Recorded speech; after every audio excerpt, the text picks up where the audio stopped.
देख भी लिए 5,000 का चश्मा। खैर, तो आगे बढ़ रहे हैं। Where do photosynthesis takes place? Photosynthesis takes place in the chloroplast. Chloroplast is the site of photosynthesis. You know that most of the chloroplasts are found in mesophyll cell of the leaf, and leaf appear green in color. That's why green leaf act as a site of photosynthesis. In some herbaceous plant, stem is also green. So stem also contain chloroplast able to perform photosynthesis. Plant का हर वो organ जो green colour का रहेगा photosynthesis perform कर सकता है, क्योंकि green colour chloroplast की वजह से होता है, बल्कि क्लोरोप्लास्ट के अंदर मौजूद क्लोरोफिल पिगमेंट की वजह से। अपन ने cell double dot the unit of life इस चैप्टर में जब क्लोरोप्लास्ट स्टडी किए तो उसमें बताया गया था कि 1 क्लोरोप्लास्ट पर सेल, एक सेल के अंदर एक ही क्लोरोप्लास्ट रहेगा, लेकिन कौनते सेल में? कैलामाइडोमोनास। कौनता माइडोमोनास? और मीजोफिल सेल में बताया गया 20 to 40 chloroplast are present within one cell. Let us suppose this is palisade parenchyma, which is a part of mesophyll tissue. Inside this palisade parenchyma, all the chloroplasts are arranged along the wall of cell. सब के सब chloroplast cell wall की length से parallel arrange है। Length of chloroplast is parallel to the length of cell wall, so that these chloroplasts can get optimum intensity of light. Optimum light require for maximum photosynthesis. इतना light जिससे ज्यादा से ज्यादा photosynthesis हो सके उसे optimum light कहेंगे। Chloroplast के ऊपर ऑप्टिमम लाइट कब इंसिडेंट होगा? जब क्लोरोप्लास्ट सेल वॉल से पैरेलल अरेंज रहेंगे। क्वेश्चन दिया एनसीईआरटी में एक कि मान लो अगर क्लोरोप्लास्ट लेंथ वाइज अरेंज नहीं है, इस तरह से अरेंज है कि क्लोरोप्लास्ट का फ्लैट सरफेस मतलब विड्थ सेल वॉल के पैरेलल है, तो क्या होगा? कुछ भी नहीं होगा, कम लाइट मिलेगा। लाइट कम मिलेगा तो फोटोसिंथेसिस इफेक्टिवली टेक्स प्लेस नहीं होगा, कम फोटोसिंथेसिस होगा। Now structure of chloroplast, each chloroplast is bounded by two membrane, outer membrane and inner membrane. Colorless ground fluid is called as stroma, and stroma is a site of dark reaction. Dark reaction means stepwise fixation of carbon dioxide into carbohydrate. Fixation का मतलब reduction, reduction का मतलब addition of hydrogen. तो dark reaction में क्या होगा? Carbon dioxide में hydrogen add होते जाएंगे और कई सीरीज ऑफ रिएक्शन के बाद फाइनल प्रोडक्ट मिलेगा carbohydrate, complex carbohydrate in the form of starch. तो starch synthesis takes place inside the stoma because stoma contain all the essential enzymes which are responsible for conversion of carbon dioxide into starch. Apart from starch, inside this chloroplast, ये starch granules हैं, grain भी कह सकते हैं. In the stroma, oil droplets are also present. ये reference आपको मिलेगा Chlorophyceae class पे से।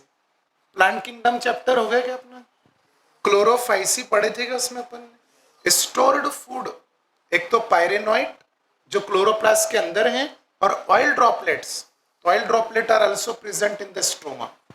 Apart from stroma, flat membranous system is present in the chloroplast. Each membrane is called thylakoid membrane, also called intergrana membrane. And in this thylakoid membrane, both photosystems are present, PS1 as well as PS2. अब ये photo system किसे कहते हैं अभी देख रहे हैं अपन, लेकिन ये याद रखिए कि थाइलैकॉइड मेम्ब्रेन में दोनों फोटो सिस्टम प्रेजेंट होते हैं.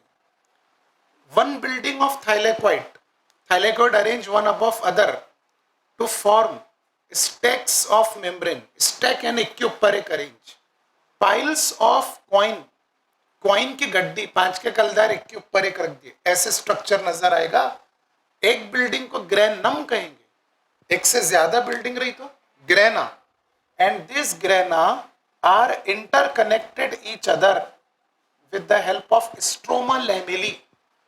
जो कॉमन कनेक्टिंग मेम्ब्रेन है जो दो ग्रेना को एक दूसरे से ज्वाइन करेगी, इस ब्रिज को क्या नाम दिया, stroma lamellae. Stroma lamellae only contain PS1.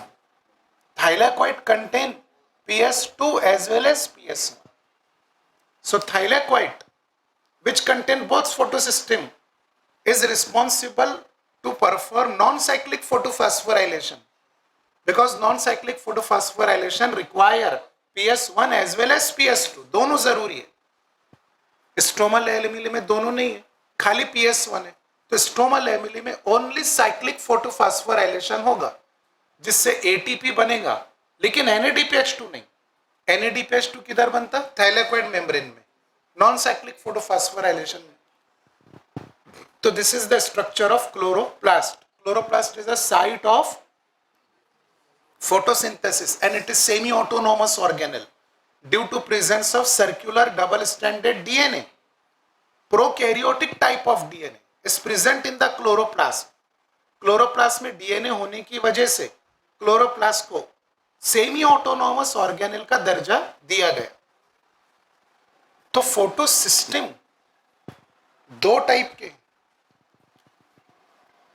Photo system, देखो सिस्टम बहुत सारे मॉलिक्यूल से मिलकर बनता है और फोटो का मतलब लाइट. Photo means light.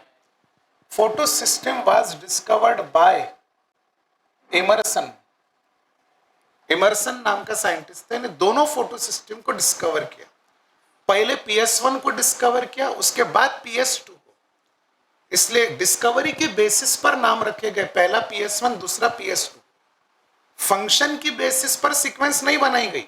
अगर आपको ऐसा लगता होगा कि सर पहला काम PS1 करेगा उसके बाद PS2 अपना काम करेगा, तो गलत. पहला वर्किंग, पहला फंक्शन PS2 का होता है और सेकेंडरी फंक्शन PS1 का होता है. तो फिर 2 को पहले नंबर पे क्यों नहीं रखे, 1 को सेकंड नंबर पे? ऑर्डर ऑफ डिस्कवरी है ये. पहले PS1 डिस्कवर हुआ तो उसको 1 नाम दिया, फिर उसके बाद PS2 डिस्कवर हुआ तो उसको PS2 नाम दिया गया. किसने डिस्कवर किया? Emerson. Now each photo system consisting on 2 component. The first component is LHC and second component is RC. LHC means light harvesting complex. LHC का फुल फॉर्म बोल रहे क्या?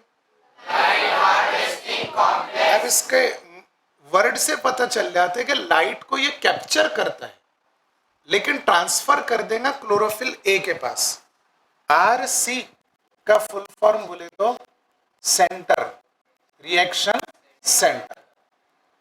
रिएक्शन सेंटर मतलब ये कि सेंट्रल रिएक्शन यानी main reaction RC के पास में होंगी और accessory reaction LHC, light harvesting complexes, are also called as antenna complexes और antenna pigment. They are also called accessory यानी ज्यादा के, सिल्लक के, एक्सेसरी पिगमेंट. कल हमने 4 टाइप के पिगमेंट स्टडी किए, chlorophyll A, chlorophyll B, carotene और ज़ैंथोफिल. ये लाइट हार्वेस्टिंग कॉम्प्लेक्सेस में हर टाइप का पिगमेंट मौजूद रहेगा. लाइट हार्वेस्टिंग कॉम्प्लेक्स 100 से 200 पिगमेंट से बना हुआ होता है. 100 to 200 पिगमेंट्स के ग्रुप को LHC का नाम दिया गया. In light harvesting complex how many pigments are present? 100 to 200. और हर टाइप के पिगमेंट है सिवाय क्लोरोफिल A के. क्लोरोफिल A नहीं है, क्लोरोफिल B के 10-12 कॉपीज है, कैरोटीन की 50-60 कॉपी पकड़ लो, ज़ैंथोफिल के 101 कॉपी पकड़ लो, तो 100 से 200 पिगमेंट है, लेकिन टाइप ऑफ पिगमेंट सिर्फ 3, क्लोरोफिल बी, कैरोटीन और वहां से देखो तो ज़ैंथोफिल। क्लोरोफिल बी, लेकिन क्लोरोफिल ए नहीं लिखा ना, क्लोरोफिल ए आरसी के पास होता है, रिएक्शन सेंटर के पास में। तो reaction centre contain only one pigment, only one, LHC consisting on 100 to 200, reaction center only one, and that is chlorophyll A. chlorophyll A pigment एक ग्रुप में रहेगा, 700 नैनोमीटर का वेवलेंथ एब्जॉर्व करेगा, दूसरे ग्रुप में रहेगा 680 नैनोमीटर का वेवलेंथ एब्जॉर्व करेगा। जिस ग्रुप में रहकर क्लोरोफिल ए ने 700 नैनोमीटर वेवलेंथ एब्जॉर्व किया, उस ग्रुप को नाम दे दिया गया फोटोसिस्टीन 1। जिस ग्रुप में क्लोरोफिल ए ने रह करके 680 नैनोमीटर का वेवलेंथ एब्जॉर्व किया, उस पूरे ग्रुप को नाम दे दिया गया फोटोसिस्टीन 2। तो फोटोसिस्टीन कितने टाइप के, देखो एक वर्ड यहां पे लिख रहा हूं, एनसीईआरटी में नहीं है पर ध्यान में रखना आपको, कॉन्टा जोम। जोम का मतलब बॉडी और कॉन्टा मतलब कोचिंग क्लास का नाम है, वो आए नहीं क्या दोनों, गुड। तो कॉन्टाजोम ये दो साइंटिस्ट ने डिस्कवर किए, एक का नाम पार्क और दूसरे का नाम बिगिंस, पार्क एंड बिगिंस। देख रहे क्या बोर्ड पर सब लोग, ये कौन सी मेम्ब्रेन है, रेड वाले तो बोल भी नहीं रहे ना, लिखे लए सब है यहां पर। थाइलाकॉइड, थाइलाकॉइड मेम्ब्रेन में से एक स्फीयर बाहर निकाले, उसको यहां पर जूम कर रहे अपन, मैग्नीफाई कर रहे, वो जो स्फीयर निकाले थाइलाकॉइड में से, उस स्फीयर का नाम है कॉन्टाजोम। इसके अंदर 200 से 250 पिगमेंट प्रेजेंट है, pigment associated with protein molecule. सबसे बीच में जो पिगमेंट है इसका नाम है रिएक्शन सेंटर, और रिएक्शन सेंटर के सराउंडिंग में जो पिगमेंट्स हैं ये ब्लैक वाले, इनको नाम दिया जाएगा एक्सेसरी पिगमेंट, मतलब LHC, लाइट हार्वेस्टिंग कॉम्प्लेक्सेस।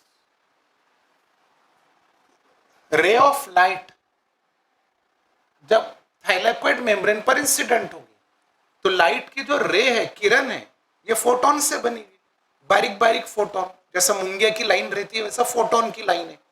जैसे फोटोन थाइलाकॉइड मेम्ब्रेन के ऊपर गिरा तो फोटोन फूट गया, फोटोन फूटा तो फोटोन के अंदर एनर्जी प्रेजेंट है, उस एनर्जी को कहते हैं quantum of energy. Energy inside the photon is also called as light energy. Photon के अंदर, लाइट के यूनिट के अंदर जो एनर्जी है उसको क्वांटम कहेंगे। फोटोन फूट गया, क्वांटम ऑफ एनर्जी बिखर गई, फैल गई थाइलाकॉइड मेम्ब्रेन के ऊपर, E is equal to H nu. अब वो जो एनर्जी थाइलाकॉइड मेम्ब्रेन पर बिखर गई, वो एनर्जी कॉन्टाजोम अपने अंदर रख लेना, कुछ वेवलेंथ एक्सेसरी पिगमेंट एब्जॉर्व करेंगे और कुछ वेवलेंथ डायरेक्ट फोटोसिस्टीन 1 का रिएक्शन सेंटर एब्जॉर्व करेगा। अब एक्सेसरी पिगमेंट पहले देखो, क्लोरोफिल बी डिफरेंट वेवलेंथ को एब्जॉर्व करेगा as compare to carotene. Carotene की वेवलेंथ अलग रहेंगी, ज़ैंथोफिल अलग वेवलेंथ को एब्जॉर्व करेगा। ये सारी वेवलेंथ कलेक्टिवली क्लोरोफिल ए के पास ट्रांसफर कर दी जाएंगी। तो क्लोरोफिल बी ने, कैरोटीन ने, ज़ैंथोफिल ने जो जो वेवलेंथ एब्जॉर्व किए वो सब मिलाकर के किसको दे दिए, रिएक्शन सेंटर, क्लोरोफिल ए को। अब ये जो रिएक्शन सेंटर है इसने एब्जॉर्व किया 700 नैनोमीटर वेवलेंथ। तो ये पूरा जो ग्रुप है, पूरा जो सिस्टम है, इस पूरे सिस्टम का नाम रख दिया गया फोटोसिस्टीन 1। इसको P700 भी कह सकते हैं, P का फुल फॉर्म भी फोटोसिस्टम रहेगा। सेकंड, उसी थाइलाकॉइड मेम्ब्रेन से एक बाजू में जो स्फीयर है ये भी अपन ने निकाल ली, उसका भी नाम कॉन्टाजोम। कॉन्टाजोम के सेंटर में reaction centre, chlorophyll A molecule है ये, आजू बाजू में लाइट हार्वेस्टिंग कॉम्प्लेक्सेस, सब अपने अपने मुताबिक वेवलेंथ को एब्जॉर्व करेंगे, हाँ, लेकिन देंगे किसको, क्लोरोफिल है, रिएक्शन सेंटर। अब रिएक्शन सेंटर कुल मिलाकर 680 नैनोमीटर वेवलेंथ को एब्जॉर्व किया, तो पूरे ग्रुप को आपने नाम रख दिया photosystem second, is also called as P7, लिख रहा ना तो पिक्स P680। तो these are the two different photosystem discovered by Emerson, PS1 as well as PS2। एक फोटो सिस्टम में रिएक्शन सेंटर भी है, LHC भी है, दूसरे के पास भी रिएक्शन सेंटर भी है, LHC। Reaction centre chlorophyll A और इसका रिएक्शन सेंटर भी क्लोरोफिल है, दोनों जगह रिएक्शन सेंटर क्लोरोफिल ए ही रहेगा, लेकिन डिपेंड करता है कि कितनी वेवलेंथ को एब्जॉर्व करते हैं, उसकी बुनियाद पर ग्रुप का नाम रखा गया। अगर रिएक्शन सेंटर ने 700 नैनोमीटर एब्जॉर्व किया तो PS1, 680 नैनोमीटर एब्जॉर्व किया तो PS2। ऐसे दो फोटो सिस्टम। तो ये हो गया फोटो सिस्टम के बारे में। एक बार देखो आप एनसीईआरटी में से जल्दी जल्दी। पहले structure of chloroplast, where does photosynthesis takes place.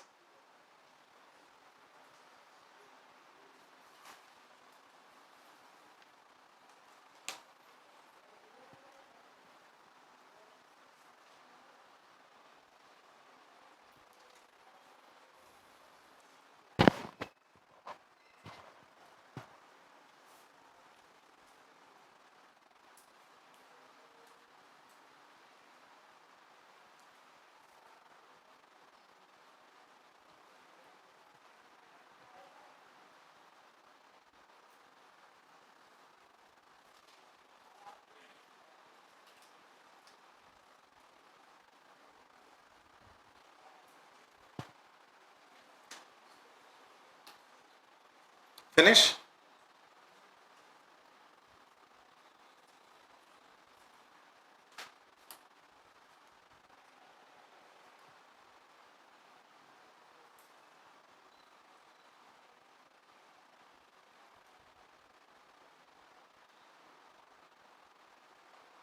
देखो बोर्ड की तरफ,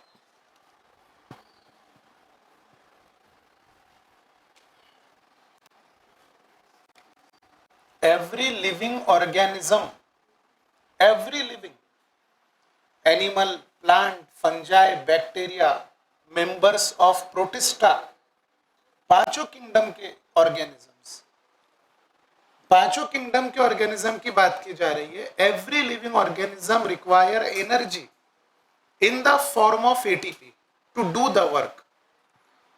On the basis of food synthesis, organism classify into two category, autotrophic and heterotrophic।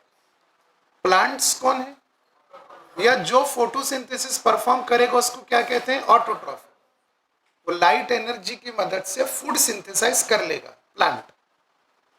लेकिन एनिमल्स इंक्लूडिंग ह्यूमन, जिस लाइन से चैप्टर शुरू हो रहा, तो एनिमल्स और ह्यूमन को क्या नाम दिया गया, हेट्रोट्रॉफिक। देखो फूड का यहां पे मतलब लिया जाएगा बायोमोलिक्यूल्स, कार्बोहाइड्रेट, प्रोटीन, फैट, तीनों बायोमोलिक्यूल्स। तीनों में भी एक ही कंसीडर करो, कार्बोहाइड्रेट। कार्बोहाइड्रेट का simplest form monosaccharide, glucose consider करो आप। तो फूड का सिंपल मतलब ले लो ग्लूकोज। मैं एनिमल्स की बात कर रहा हूं यहां पर, नॉन फोटोसिंथेटिक ऑर्गेनिजम्स की। हम यहां पे बात कर रहे हैं हेट्रोट्रॉफिक ऑर्गेनिजम्स की। तो जब हम लोग फूड खाएंगे, एग्जाम्पल ग्लूकोज, हमारे सेल के अंदर जब ग्लूकोज जाएगा तो इस ग्लूकोज का क्या हो जाएगा भाई, ऑक्सीडेशन, मतलब हाइड्रोजन निकल जाएगा। ये बात ख्याल में रखो, ग्लूकोज में से क्या निकलेगा, धीरे धीरे करके हाइड्रोजन निकलेगा। ये हाइड्रोजन मिलेगा NAD को, और NAD बन जाएगा NADH2। फिर माइटोकॉन्ड्रिया के इलेक्ट्रॉन ट्रांसपोर्ट चेन में जाकर NAD हाइड्रोजन डोनेट करके ATP बनाएगा, एनर्जी करेंसी, केमिकल एनर्जी कहते हैं ATP। ये एक बात हो गई हेट्रोट्रॉफिक ऑर्गेनिज्म की। ऑटोट्रॉफिक ऑर्गेनिज्म के अंदर और प्लांट्स की बात, फूड खाते क्या प्लांट, लेकिन प्लांट के अंदर अपन स्ट्रेस दे रहे हैं वाटर की तरफ। जैसा ग्लूकोज एनिमल के लिए है वैसा वाटर प्लांट के लिए। अब जो प्लांट है फोटोसिंथेसिस प्रोसेस के जरिए वाटर को ऑक्सीडेशन करेगा। जब ग्लूकोज का ऑक्सीडेशन हुआ तो ग्लूकोज में से क्या निकल गया था? ग्लूकोज में से वो हाइड्रोजन किसने लिया? NAD। बस वही प्रोसेस यहां पर होगा। वाटर का जब ऑक्सीडेशन होगा तो वाटर में से हाइड्रोजन निकलेगा। जैसा ग्लूकोज से हाइड्रोजन निकला वैसा वाटर से, और वाटर का जो हाइड्रोजन है वो पिकअप करेगा NADP। एनिमल में NAD है खाली, फास्फोरस की कमी है, और प्लांट के अंदर NADP हाइड्रोजन को रिसीव करेगा। किसका हाइड्रोजन? वाटर का। कौन प्रोसेस से रिलीज हुआ? Oxidation. Oxidation of water means release of hydrogen. Hydrogen is received by NADP, और फिर NADP ये कुछ प्रोसेस हैं जिसको केमियो ऑस्मोटिक हाइपोथेसिस में अपन एक्सप्लेन करेंगे। उसकी मदद से फिर प्लांट भी अपने अंदर क्या बना पाएगा? ATP। ये दो अलग अलग प्रोसेस ध्यान में रखना। ATP फॉर्म होने वाले प्रोसेस को, ATP बनता कैसा देखो, रिएक्शन है ADP, ये ऑलरेडी प्रेजेंट रहता। एडिनोसिन, एडिनोसिन नहीं, एडिनोसिन पर रुक जाओ सिर्फ। एडिनोसिन ये न्यूक्लियोटाइड है कि न्यूक्लियोसाइड है? न्यूक्लियोसाइड है ये, क्योंकि इसमें फास्फोरस कनेक्टेड नहीं हुआ। नाइट्रोजन बेस, और नाइट्रोजन बेस से कनेक्ट की गई राइबोस शुगर, डीऑक्सीराइबोस नहीं, राइबोस शुगर। तो ये एडिनोसिन बोला आप एक बार, ये राइबो न्यूक्लियोसाइड है, ये डीऑक्सीराइबो न्यूक्लियोसाइड नहीं है। एडिनोसिन इज अ RNA वाला राइबोस शुगर प्रेजेंट है, राइबो न्यूक्लियोसाइड।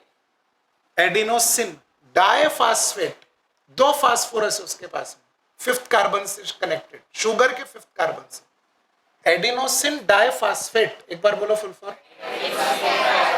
ये ऑलरेडी प्रेजेंट है। इसमें एडिशन होता है इनऑर्गेनिक फास्फेट का। ये एडिशन के लिए लगेगी एनर्जी। ADP को IP में ऐड करने के लिए 7.3 किलो कैलोरी का एनर्जी लगेगा। अब वो एनर्जी कहां से आएगी वो देख रहे अपन। अब अगर ऐड हो गया तो डाइफॉस्फेट, दो फास्फोरस तो ऑलरेडी मौजूद है एडिनोसिन के पास, ये दो के बाद तीसरा भी आकर के मिल गया, तो प्रोडक्ट मिल गया आपको एडिनोसिन ट्राइफॉस्फेट। प्रोडक्ट को छोड़ो, यहां पे क्या दुर्घटना घटी? कौन किस में ऐड हुआ? Inorganic phosphate is added in adenosine diphosphate। Addition किसका हुआ? फास्फोरस का। इनऑर्गेनिक फास्फेट या फिर फास्फोरस भी बोले तो चलेगा। एडिशन किसका हुआ? एडिशन ऑफ फास्फोरस, इसे कहते हैं फास्फोराइलेशन। एडिशन ऑफ फास्फोरस को कहते हैं, addition of phosphorus is phospho, addition का मतलब राइलेशन, तो ये प्रोसेस का नाम है फास्फोराइलेशन। अब जो सवाल छोड़े थे अपने बीच में कि फास्फोरस को ADP में ऐड करने के लिए वो जो प्लस की साइन है, एनर्जी लगेगी, वो एनर्जी भला आएंगी कहां से? उसके दो आंसर है। वो एडिशन के लिए एनर्जी ऑक्सीडेशन ऑफ फूड से भी आ सकती है। अगर ऑक्सीडेशन ऑफ फूड की एनर्जी लगाई गई और फास्फोराइलेशन हो गया, एनर्जी काय की लगाई गई? ऑक्सीडेशन ऑफ फूड की एनर्जी लगी और फास्फोराइलेशन हो गया, तो ऐसे फास्फोराइलेशन को कहेंगे ऑक्सीडेटिव फास्फोराइलेशन, जो माइटोकॉन्ड्रिया के अंदर होता है, ATP फॉर्मेशन, ऑक्सीडेटिव फास्फोराइलेशन। तो वो डिफिकल्ट टास्क नहीं है, आराम से इसको समझने की कोशिश करो। वर्ड पर खेल है पूरा। ऑक्सीडेटिव वर्ड क्यों लगा है? क्योंकि एनर्जी ऑक्सीडेशन ऑफ फूड की लगी और प्रोसेस कौन सा हुआ? प्रोडक्ट कौन सा मिला आपको? ATP। सेम रिएक्शन प्लांट में भी होंगी। क्लोरोप्लास्ट के अंदर ADP, adenosine diphosphate, already present है। इसमें एडिशन हुआ इनऑर्गेनिक फास्फोरस का। क्या हुआ? एडिशन। किसका एडिशन हुआ भाई? एडिशन ऑफ फास्फोरस यानी इनऑर्गेनिक फास्फेट, तो प्रोसेस का नाम रहेगा फास्फोराइलेशन। ये भी फास्फोराइलेशन है, ये भी फास्फोराइलेशन, कॉमन। एडिशन के लिए क्या लगेगी? एनर्जी। अब यहां पर एनर्जी लाइट की लगी क्योंकि वाटर का फोटोलाइसिस लाइट ने किया, सूरज की रोशनी ने। तो एडिशन के लिए एनर्जी कहां से? लाइट से। लाइट को क्या कहते हैं? क्या तस्वीर कहते हैं? फोटो। तो प्रोसेस का नाम पड़ जाएगा फोटो फास्फोराइलेशन। कौन सा काय का राइलेशन? मीन्स फोटोफॉस्फोराइलेशन मीन्स फॉर्मेशन किसका हुआ भाई? एटीपी।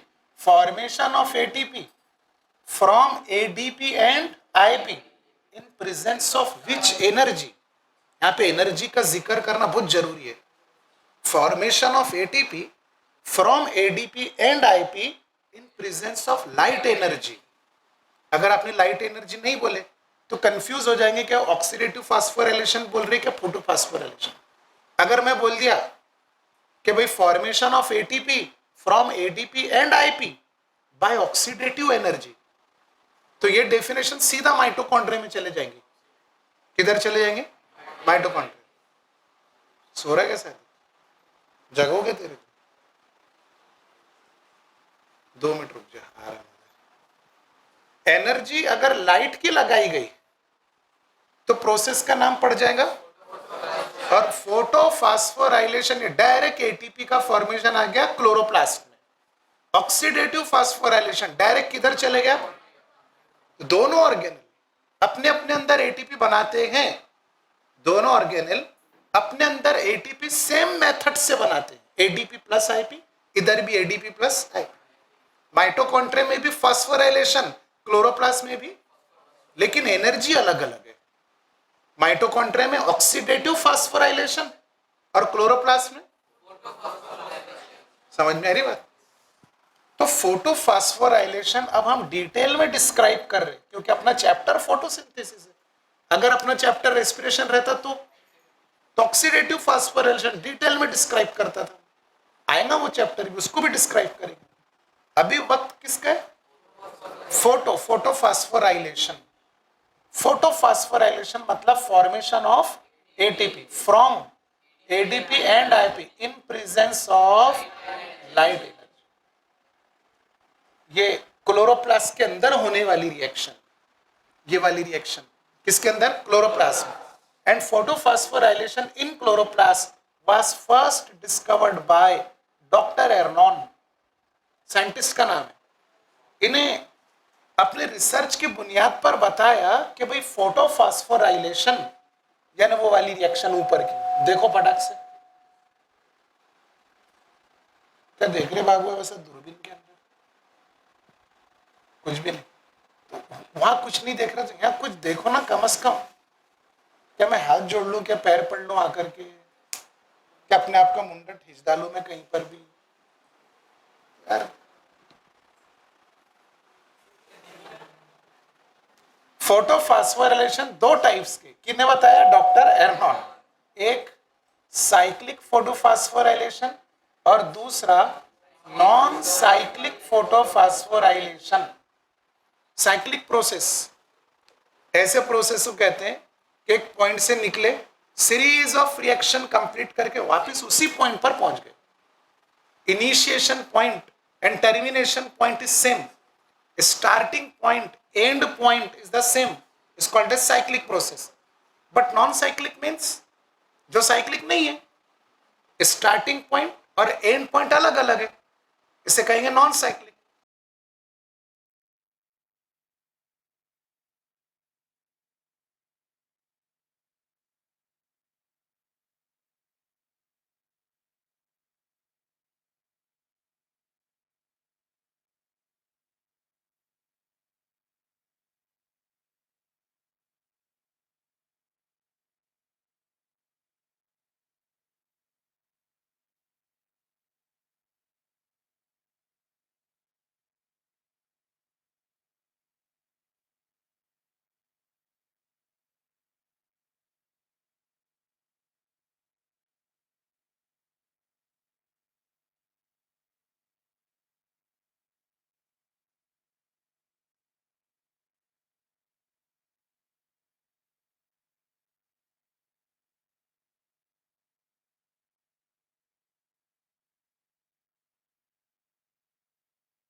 लेकिन PS1 को कोई फर्क नहीं पड़ेगा, PS1 रिसीव ही नहीं कर सकता उसको।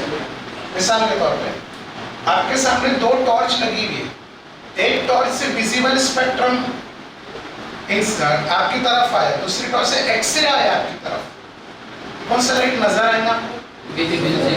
बस काम का लाइट रिसीव कर लेंगे अपन। इनविजिबल स्पेक्ट्रम है ना एक्सरे, वो अपने आइज तक के नहीं पहुंच पाए, दिखेगा नहीं अपने ऊपर, है तो सही। बस इसी तरीके से 680 दोनों पर इंसिडेंट हुआ, पर किसके काम का है? PS2 का रिएक्शन सेंटर यानी क्लोरोफिल ए मॉलिक्यूल 680 नैनोमीटर को एब्जॉर्ब करेगा। 680 नैनोमीटर का फोटोन गिरा कि क्लोरोफिल ए के लास्ट ऑर्बिट पे जो इलेक्ट्रॉन रिवॉल्व हो रहा था वो इलेक्ट्रोस्टैटिक फोर्स ऑफ अट्रैक्शन को तोड़कर एक्साइटेड स्टेट में चले जाएगा। इलेक्ट्रॉन किधर चले गए? तो क्लोरोफिल ए के ऊपर पॉजिटिव चार्ज लगाएंगे ना, आयोनाइज हो जाएगा ना क्लोरोफिल ए, क्या अनआयोनाइज रहेगा? अब कितने इलेक्ट्रॉन गए? एक मिसाल के तौर पे कि क्लोरोफिल ए के लास्ट ऑर्बिट में 4 इलेक्ट्रॉन गोल गोल घूम रहे थे, चारों के चारों एटॉमिक न्यूक्लियस का इलेक्ट्रोस्टैटिक फोर्स ऑफ अट्रैक्शन तोड़कर भाग गए। कौन सा फोर्स तोड़कर? किसके बीच में रहता है attraction? Nucleus, positively charge nucleus, nucleus जिसको रुदरफोर्ड ने डिस्कवर किया, और negatively charge electron, J Thomson वाले इलेक्ट्रॉन। चारों इलेक्ट्रॉन न्यूक्लियस के फोर्स तोड़ करके भाग गए। तो अब एटम के ऊपर कितने पॉजिटिव चार्ज लगेंगे? क्योंकि 4 इलेक्ट्रॉन थे तो 4 पॉजिटिव चार्ज। यहाँ पर फोटो सिस्टम से ध्यान से देखिए, इसके ऊपर लाइट इंसिडेंट हुआ 680 नैनोमीटर। फोटो सिस्टम 2 का रिएक्शन सेंटर यानी क्लोरोफिल ए 4 इलेक्ट्रॉन को एक्सपेल्ड कर दिया। अब वो इलेक्ट्रॉन किधर चले गए? एक्साइटेड स्टेट, ये 4 इलेक्ट्रॉन्स। तो आपने झट से इसके ऊपर 4 पॉजिटिव चार्जेस लगा दिए। जब 4 इलेक्ट्रॉन इसी के पास थे तो 4 पॉजिटिव चार्जेस भी नहीं थे, एटम स्टेबल था, अनआयोनाइज्ड था, अनआयोनाइज्ड आयन नहीं था, लेकिन अब 4 इलेक्ट्रॉन भाग गए तो ये क्या हो गए? आयोनाइज्ड। समझ में आएगा? जैसा मिसाल के तौर पे घर है, घर में से 4 बच्चे छोटे छोटे जो स्कूल गए, 1 बजे छुट्टी होने वाली रहती, 2 बजे तक बच्चे घर को पहुंचते, 3 बज गए, 4 बज गए, 5 बज गए, बच्चे पहुंचे नहीं घर। तो घर का जो सेंटर रहेगा मतलब न्यूक्लियस, घर का सेंट्रल मतलब अम्मी मदर, वो खामोशी से बैठे रहेंगे, जन तो नहीं गया तो चलता बहुत सताते बच्चे नहीं, बच्चे कितने भी कुचिंग रहो, वो माँ रोएंगी और दिल मिलाएंगे, बिल्कुल परेशान कर देंगे घर में, आस पड़ोस में, पुलिस स्टेशन में, रिश्तेदारों को, हर जगह पूछ लेंगे फोन करके कहाँ है मेरे बच्चे। बेचैन, अनस्टेबल। कौन? रिएक्शन सेंटर, क्योंकि उसके 4 कौन भाग गए? इलेक्ट्रॉन। और वो 4 इलेक्ट्रॉन एक्साइटेड स्टेट, जब तक वापस नहीं आते तब तक कि ये अनस्टेबल रहेगा, मार होते रहेंगे जब तक बच्चे वापस नहीं आते। अब बच्चे भी ऐसे हैं कि रास्ते के अंदर एक आदमी मिल गया जिसने चारों बच्चों को अपने पास में कहानी बोलते हुए बैठा दिया। एक पुरानी कहानी है, गांव के अंदर एक आदमी रहता था, सड़ गए बच्चे पूरे, तो इसने क्या किया? चारों बच्चों को रिसीव कर लिया। ये कहलाएगा इलेक्ट्रॉन एक्सेप्टर। क्या कहलाएगा? Electron acceptor, primary electron acceptor, primary.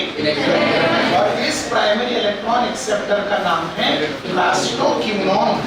Full form यहाँ पे लिख देता, PQ का फुल फॉर्म प्लास्टो, प्लास्टिक का बना हुआ नहीं, नाम है उसका प्लास्टो क्यूनॉन। क्यूनॉन रिंग का नाम, जैसे बेंजीन रिंग नहीं रहती, इमिडाजोल रिंग, पाइरेनोस, फ्यूरेनोस, ऐसे एक रिंग है, इसका नाम क्यूनॉन है। तो PQ का नाम हो गया plastoquinone. Plastoquinone primary electron acceptor, इन इलेक्ट्रॉन को एक्सेप्ट। अब इसने ये चारों इलेक्ट्रॉन को वापस भेज देना था ना घर पे अपने, नहीं, इन्हें इलेक्ट्रॉन को और आगे भेज दिया। अब देखो इलेक्ट्रॉन कहां से कहां गए? PS2 से, चलो जल्दी से, प्लास्टोक्यूनॉन तक। PS2 से प्लास्टोक्यूनॉन तक इलेक्ट्रॉन के ट्रांसपोर्ट को अब हिल ट्रांसपोर्ट कहा जाए। कौन सा हिल? हिल ट्रांसपोर्ट ऑफ इलेक्ट्रॉन। और अब प्लास्टोक्यूनॉन से जब आगे जाएंगे इलेक्ट्रॉन तो डाउन हिल ट्रांसपोर्ट कहलाएगा। प्लास्टोक्यूनॉन ने इलेक्ट्रॉन को ट्रांसपोर्ट कर दिया साइटोक्रोम B6F कॉम्प्लेक्स के पास, इसे कहते हैं electron transport chain. Electron transfer होते जाए चेन के अंदर, तो सिस्टम का नाम इलेक्ट्रॉन ट्रांसपोर्ट चेन। 4 इलेक्ट्रॉन जब साइटोक्रोम B6 से साइटोक्रोम F की तरफ जाएंगे तो साइटोक्रोम F इन चारों इलेक्ट्रॉन के जेब में जो है वो सब छीन लेगा, और चारों इलेक्ट्रॉन के जेब में लाइट एनर्जी। क्यों? क्योंकि जब लाइट एनर्जी इंसिडेंट हुई तो लाइट एनर्जी अब्सॉर्ब करके इलेक्ट्रॉन एक्साइट हुए ना, तो इलेक्ट्रॉन एनर्जेटिक है, एनर्जी रिच इलेक्ट्रॉन है, और उन इलेक्ट्रॉन में एनर्जी कौन सी है? फोटोनिक एनर्जी, मतलब लाइट एनर्जी। तो B6 से F जब इलेक्ट्रॉन ट्रैवल किए तो इलेक्ट्रॉन की लाइट एनर्जी छीन ली गई। कौन सी एनर्जी छीन ली गई? और उस लाइट एनर्जी की मदद से IP को ऐड कर दिया गया ADP। प्रोडक्ट क्या लिया? इस पूरी प्रोसेस का नाम फोटोसिंथेसिस। तो यहाँ पर आपको मिल जाएगा adenosine triphosphate energy currency. Cytochrome F बोलेगा क्या पूरी एनर्जी तो खींच लिया अपन ने इलेक्ट्रॉन की, अब इलेक्ट्रॉन में कोई दम नहीं है, फेंक दो अभी। Energy less electron cytochrome F से आगे बढ़ेंगे, एनर्जी लेस इलेक्ट्रॉन को पिकअप करेगा PC।